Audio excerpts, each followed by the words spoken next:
Hi Aries, welcome in this is your reading. Be open-minded po, hindi po halos lahat makaka-resonate.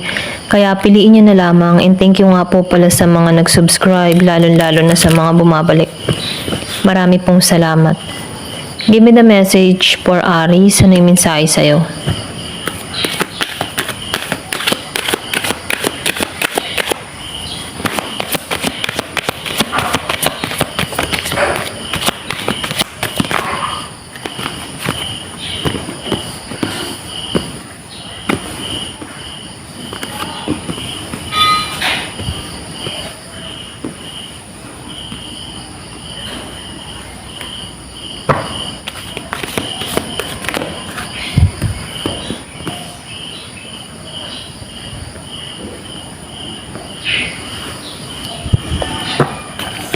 Yung iba sa inyo nakikita ko dito, no?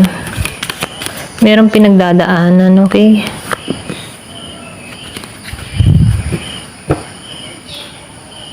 King of Wands.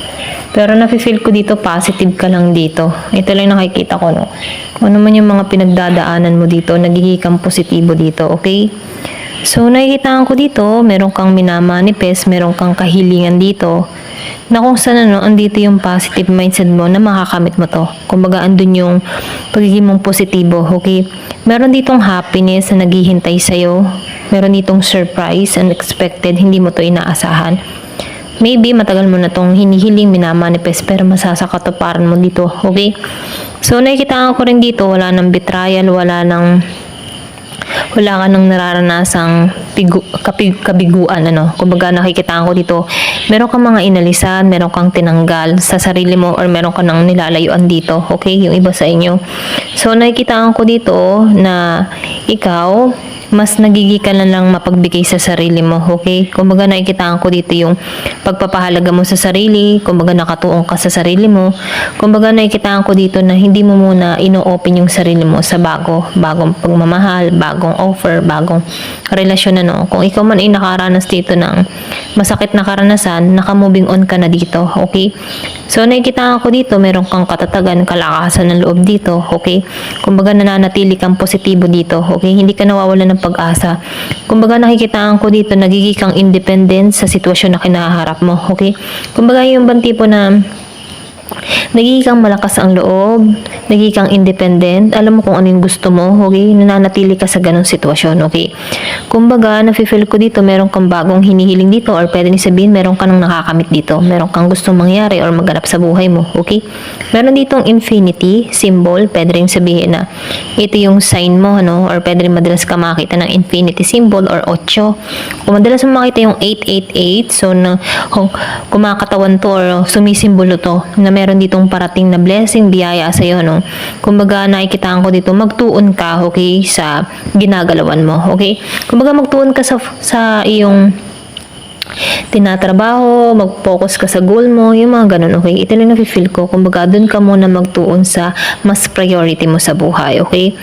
So, nakikita ko dito, mas pipiliin mo muna yung sarili mo, okay? Hindi ka muna tatanggap ng bago, okay? Kumbaga, nakikita ko dito, tinatamad ka sa iba or tinatamad kang magrelasyon sa bago, okay? Or pwede rin sabihin, yung bang tipo na sarili mo muna yung iyong inuuna dito. Maybe dahil nasaktan ka dito sa 7 of Swords or nakaranas ka ng ganito. Kumbaga, ikaw nalampasan mo to or okay? Ayan, pasensya note ako. Nalampasan mo to. Ito lang na-feel ko. Nalampasan mo yung mga struggle, masakit na experience na naranasan mo. Kaya mas pinipili mo muna yung sarili mo, okay? Kahit meron dumating dito, yung iba sa inyo, mapapalampas to, okay? Ito lang na-feel ko. Pwede rin hindi mo muna tinitingnan yung bagong darating sa buhay mo, or pwede rin meron nang kumakatok sa'yo pero hindi mo to pinagtutuunan ng pansin, okay? Meron ditong Scorpio, Cancer, and Pisces, nakadiling ka, or meron ditong papasok sa buhay mo na Scorpio, Cancer, and Pisces. Kaya lang dito, andito ka sa moment na darating tong tao na ito, nasa healing process ka, okay? Kumbaga, hindi mo to mapapansin. Ito lang na-feel ko. Ayan, tingnan pa natin, ano. Meron ditong 444. So, nakikita ko dito, mas nakatuon ka sa bagong simula, fresh start, or meron kang gagawin na kung saan, dun ka muna nakatuon, hindi sa mga kung anumang bagay. Kumbaga, andun yung determinasyon mo na magtagumpay, okay? Ito na nafe-feel ko sa'yo. Andun ka sa moment na gusto mo magtagumpay sa ginagawa mo. Kumbaga, nakikitaan ko dito yung goal-oriented, ano. So, ambition, lumabas ang Capricorn symbol, okay? So, maybe yung iba sa inyo meron kang kadiling dito ng Capricorn, okay?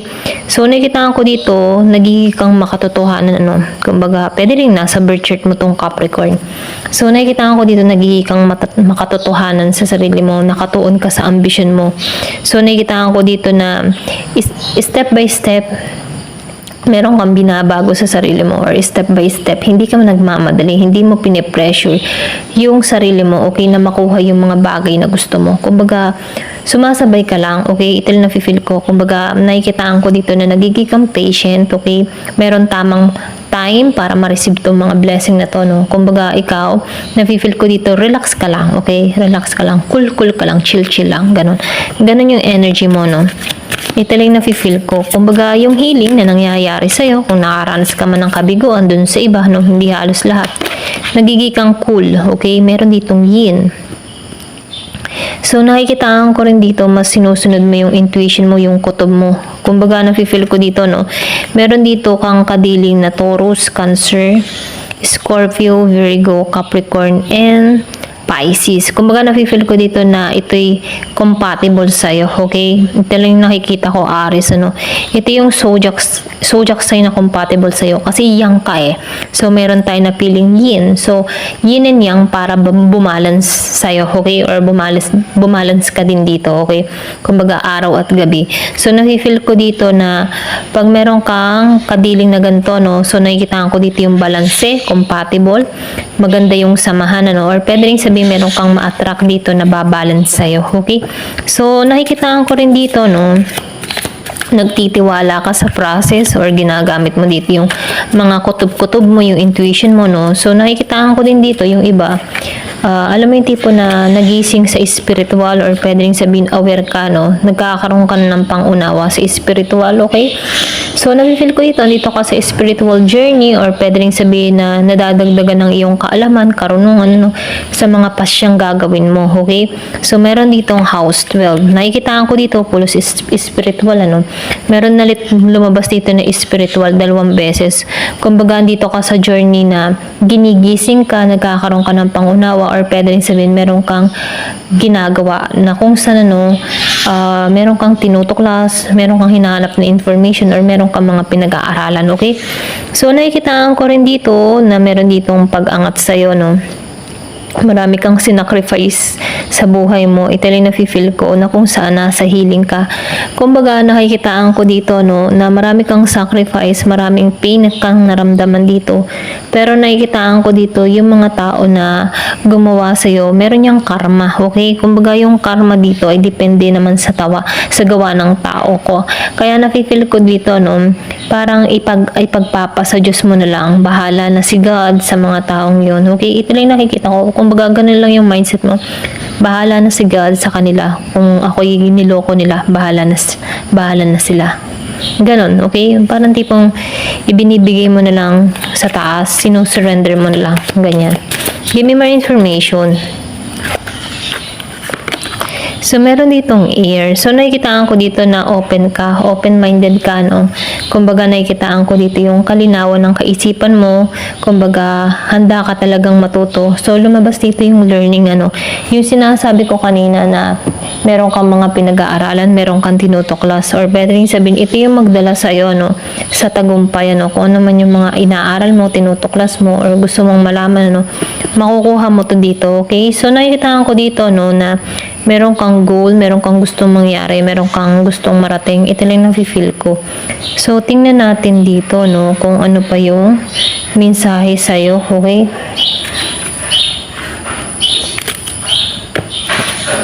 Kumbaga, nafe-feel ko dito, meron kang katatagan, lakas ng loob, ano? Meron kang inner knowledge. Ito lang nakikita ko. Give me the message. So, meron ka ditong humor. So, nakikita ko rin dito, no, mas pinipili mo maging focus sa ikabubuti mo. Ito lang nakikita ko, no.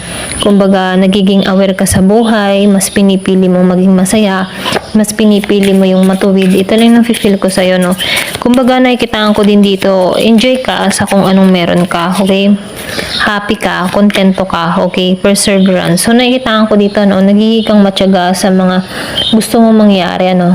Yung gusto mong makamit. Hindi ka nagmamadali. Kumbaga, ini-enjoy mo yung buhay. Ini-enjoy mo yung kung ano yung meron ka. Ganun yung energy mo, no? So, nakikitaan ko dito, meron kang sineset sa iyong kaisipan na kung saan, no, yung goal mo, no? So, meron kang pride. So, nakikitaan ko dito, no, yung iba sa inyo, ma-pride din, ano? Kumbaga, nakikitaan ko dito na mahal mo yung sarili mo, ayaw mong masaktan muli ito. Kaya, nakikitaan ko dito yung pag-iingat mo. Kumbaga, yung pride mo dito, ayaw mong ibaba yung sarili mo, lalong-lalo na sa tao na nagbigay sa ng pasakit dito, okay? Kumbaga, nakikitaan ko dito na nakikita mo yung halaga mo, okay? Nakikita mo yung respeto mo sa sarili mo, kaya may pride ka na dito. Ito lang nakikita ko, no? Kumbaga, nagiging kang mataas, okay? Hindi naman sama-sama yung pagka-pride, no? Kumbaga, depende lamang din sa ipakikita sa'yo. Kumbaga, nakikitaan ko dito na naninindigan ka lang sa sarili mo, paniniwala, okay? Ayan. So, tingnan natin kung ano yung message sa'yo ni God. Give me the message. Ano yung mensahe para kay Aries? So, nakikita ko ditong malaki yung mga pinagbabago mo, no? So, meron ka dito na Matthew 28:20. So, ito yung mensahe sa'yo, no? I am with you always, even unto the end of the world. So, ang mensahe sa'yo ni God, andyan siya palagi sa'yo, kahit sa kahulihang katapusan na ng mundo, no? Kumbaga, nafe-feel ko dito na mananatili siya palagi sa'yo. Iingatan ka niya sa mga laban mo, sa mga pagsubok mo sa buhay. Andyan siya lagi sa'yo. Siya yung nagbibigay ng katatagan, kalakasan mo, ng bagong ideas, kung bakit nakakaahon ka sa pang araw-araw. Kumbaga, ginagabayan ka niya sa tamang direksyon, okay? So, nafe-feel ko dito, lagi siyang nakasubaybay sa'yo, okay? Lagi siyang nasa tabi mo. Kahit sa anumang laban mo, andyan siya palagi sa'yo, okay? Ito lang yung mensahe sa'yo. Ayan. Thank you for watching. Love and peace.